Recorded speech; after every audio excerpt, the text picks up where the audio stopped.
The Bible Study Podcast, Episode 28, Part 2 on Moses, the Reluctant Servant of God.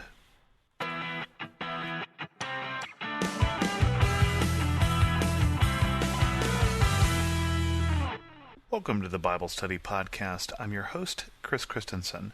Today in the show, we go back to the book of Exodus, and we're going to pick up the story in Exodus chapter 3, where Moses encounters a burning bush. Now Moses was tending the flock of Jethro, his father-in-law, the priest of Midian, and he led the flock to the far side of the desert and came to Horeb, the mountain of God. There an angel of the Lord appeared to him in flames of fire from within a bush. Moses saw that though the bush was on fire, it did not burn up. So Moses thought, I will go over and see this strange sight, why the bush does not burn up. When the Lord saw that he had gone over to look, God called him from within the bush, Moses, Moses. And Moses said, Here I am. Do not come any closer, God said. Take off your sandals, for the place where you are standing is holy ground. Then he said, I am the God of your father, the God of Abraham, the God of Isaac, and the God of Jacob. At this Moses hid his face because he was afraid to look at God. The Lord said, I have indeed seen the misery of my people in Egypt.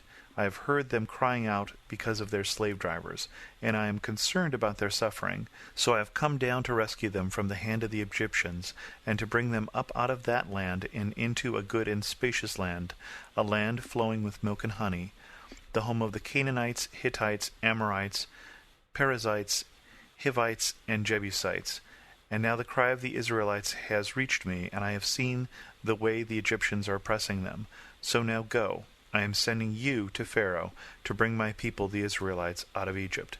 But Moses said to God, Who am I that I should go to Pharaoh and bring the Israelites out of Egypt? And God said, I will be with you, and this will be the sign that I have sent you. When you have brought the people out of Egypt, you will worship God on this mountain. Moses said to God, Suppose I go to the Israelites and say to them, The God of your fathers has sent me to you. And they ask me, What is his name? What shall I tell them? God said to Moses, I am who I am. This is what you are to say to the Israelites. I am has sent me to you. God also said to Moses, Say to the Israelites, The Lord, the God of your fathers, the God of Abraham, the God of Isaac, and the God of Jacob has sent me to you. This is my name forever, the name by which I am to be remembered from generation to generation.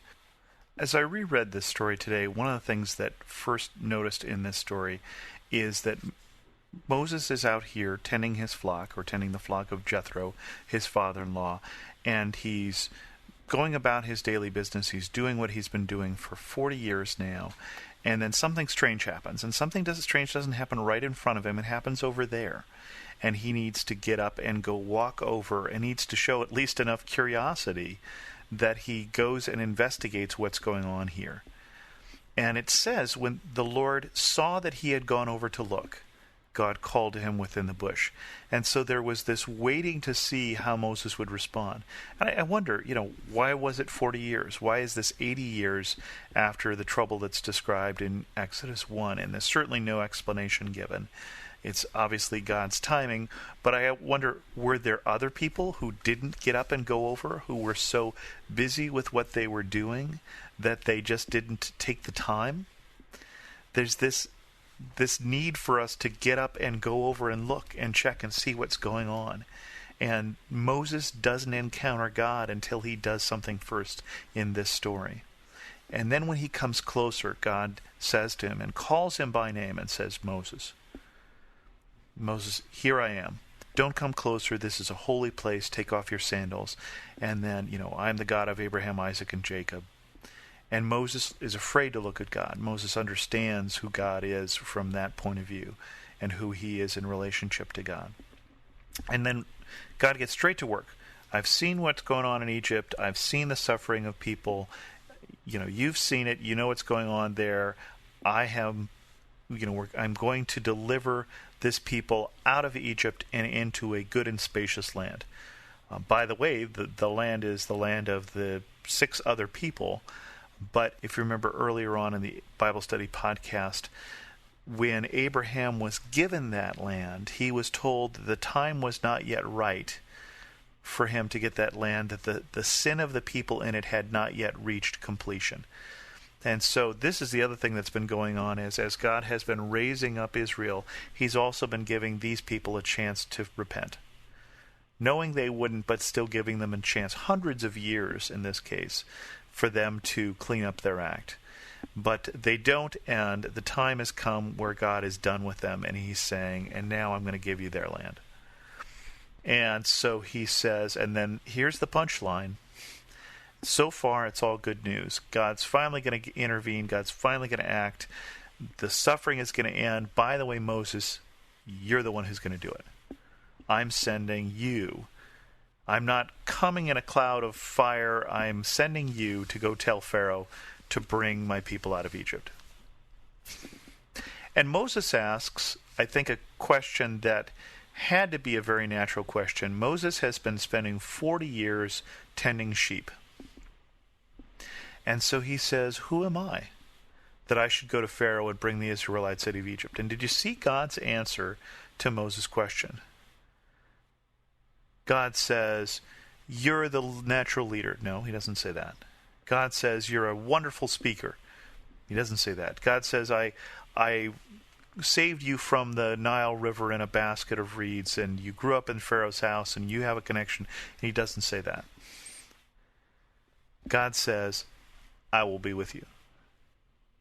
He never answers Moses' question. Moses says, who am I that I should go? And his answer is, it doesn't really matter who you are. This isn't about you. I will be with you. That's all you need to know. Are you up to the task? Well, you are if I am with you. And then we're going to skip ahead to Exodus 4. Moses answered, what if they did not believe me or listen to me and say, the Lord did not appear to you? Then the Lord said to him, what is in your hand? A staff, he replied. The Lord said, throw it on the ground. Moses threw it on the ground, and it became a snake, and he ran from it. Then the Lord said to him, reach out your hand and take it by the tail. So Moses reached out and took hold of the snake, and it turned back into a staff in his hand. This, said the Lord, is so that they may believe that the Lord, the God of their fathers, the God of Abraham, the God of Isaac, and the God of Jacob, has appeared to you. Then the Lord said, put your hand inside your cloak. So Moses put his hand inside his cloak, and when he took it out, it was leprous, like snow. Now put it back in your cloak, he said. So Moses put his hand back in his cloak, and when he took it out, it was restored like the rest of his flesh. Then the Lord said, if they do not believe you or pay attention to the first miraculous sign, they may believe the second. But if they do not believe these two signs or listen to you, take some of the water from the Nile, pour it on the ground. The water you take from the river will become blood on the ground. Moses said to the Lord, O Lord, I have never been eloquent, neither in the past, nor since you have spoken to your servant. I am slow of speech and tongue. The Lord said to him, who gave man his mouth? Who makes him deaf or mute? Who gives him sight or makes him blind? Is it not I, the Lord? Now go. I will help you speak and will teach you what to say.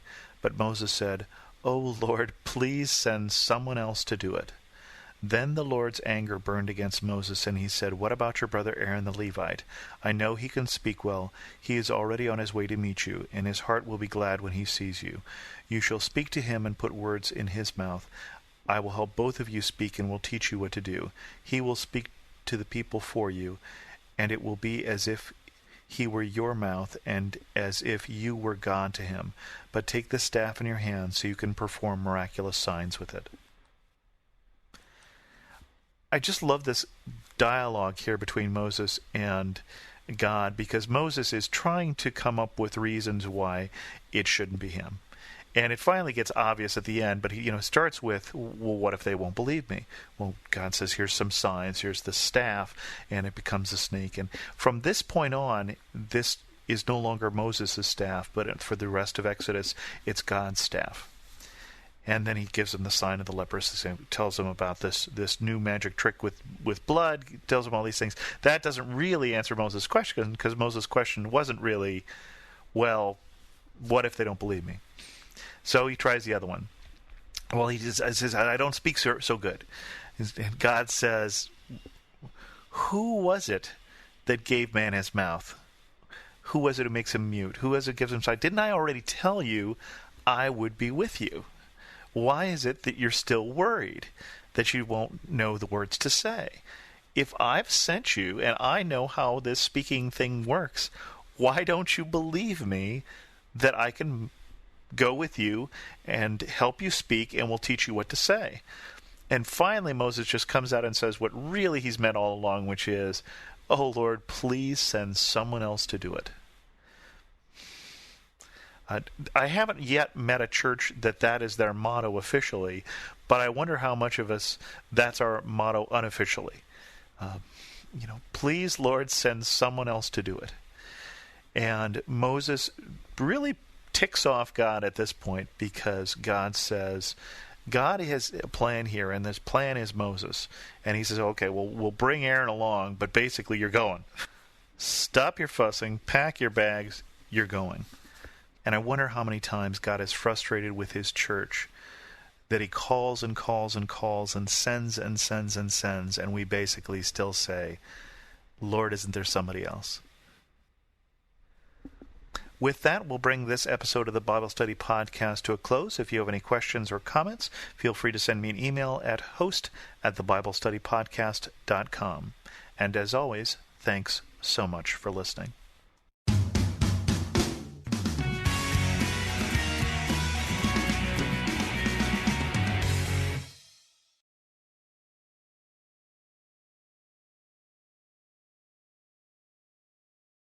For some of us, personal finances aren't just personal. They include loved ones, neighbors, the communities we call home, and the causes we hold in our hearts. At Thrivent, planning your finances is bigger than just money. We help you put your plans into motion and faith into action so you can do more for the ones in your heart. Because sometimes all you need to make a difference is someone to help you make it happen. Thrivent, where money means more. Connect with us at Thrivent.com.